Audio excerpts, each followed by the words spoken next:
In ancient Babylon, Arcad, the richest man in the city, revealed 7 timeless cures for a lean purse. These principles, though spoken in parables thousands of years ago, remain the foundation of wealth today. Let us explore each cure, along with modern stories that bring them to life. Arcad's first cure is deceptively simple. Save at least 10% of everything you earn. Before paying others, pay yourself. Most people make the mistake of spending first, then saving what's left. Wealth begins when you reverse that. Saving is not about denying pleasure, it is about building a foundation that grows with time. Like a purse that grows heavier with each coin added, your financial security thickens with every consistent deposit. Gilbert, a nurse earning $60,000 a year, struggled to save. Inspired by this principle, he set up an automatic transfer of $500 from each paycheck into a separate savings account. At first, he hardly noticed the difference in his daily life. But after a year, he had $12,000, enough for a down payment on a modest property. Over 5 years, with investments added, that seed grew to nearly $80,000. Gilbert realized he hadn't just saved money, he had bought freedom and opportunity. Wealth vanishes when desires masquerade as necessities. Arcad warned that men often claim they cannot save because their earnings are consumed by needs. Yet careful examination reveals many expenses are wants, not essentials. To build wealth, one must budget wisely, spending less than one earns even as income rises. This requires discipline, not deprivation. Learn to distinguish pleasure from necessity and master the habit of living below your means. Gilbert, a young software developer, earned $85,000 a year but spent nearly all of it: gadgets, dining out, luxury clothes. Feeling broke despite his salary, he decided to track his spending. He discovered $900 a month vanished into subscriptions, rides, and unused memberships. By cutting back and cooking at home, he freed up $600 monthly. Instead of feeling deprived, Gilbert felt empowered. That $600 went into an index fund, compounding year after year. A small act of control turned financial stress into financial progress. Saving alone will not make one rich. Arcad's third cure teaches that gold must be put to work.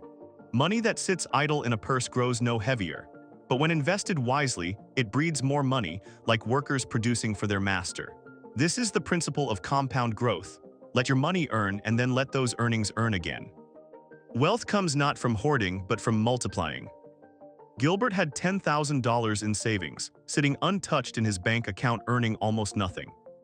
After reading about compounding, he invested the sum in dividend-paying stocks and reinvested the payouts. A decade later, the account grew to nearly $26,000 without adding another dollar.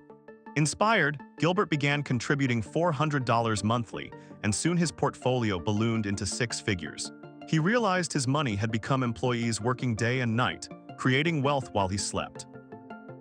Babylonians often lost savings through poor judgment, entrusting money to unskilled hands or chasing reckless ventures.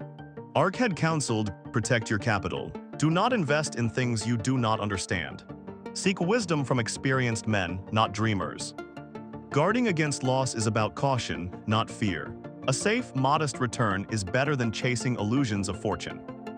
Gilbert, eager to grow his money quickly, invested $5,000 in a guaranteed crypto scheme a friend recommended. Within months, the company vanished, and so did his savings. Chastened, he turned to a mentor who taught him about ETFs and bonds. He started again slowly with safer investments. Over time, Gilbert's portfolio grew steadily, and he never again risked money on promises he didn't understand. The pain of loss became the seed of wisdom. Arcad advised Babylonians to own their homes, for a rented house drains gold without return. By owning property, a man not only secures shelter but builds equity. A home can also generate income through land, crops, or rent. This cure emphasizes stability. A home anchors one's finances, turning an expense into an asset. Gilbert rented an apartment for years, spending $2,000 monthly with nothing to show for it. He saved diligently and bought a modest duplex. Living in one unit, he rented the other for $1,400. His mortgage payment dropped to nearly zero, as rent covered most costs. Within years, the duplex appreciated in value, giving him equity and income. His home was no longer just a shelter, it was a stepping stone to financial independence. Arcad reminded Babylonians that wealth is not just for the present. A man must secure provision for old age and protection for his family. This meant investing in long-term ventures, acquiring assets that provide ongoing income, and preparing for unexpected hardships. A wise man does not only seek wealth, he ensures continuity of wealth. Gilbert, a single father, once lived paycheck to paycheck. After learning about this cure, he purchased life insurance and began contributing to a retirement fund. He also started a side business selling handmade crafts online. Over time, the business generated steady income, and his retirement grew.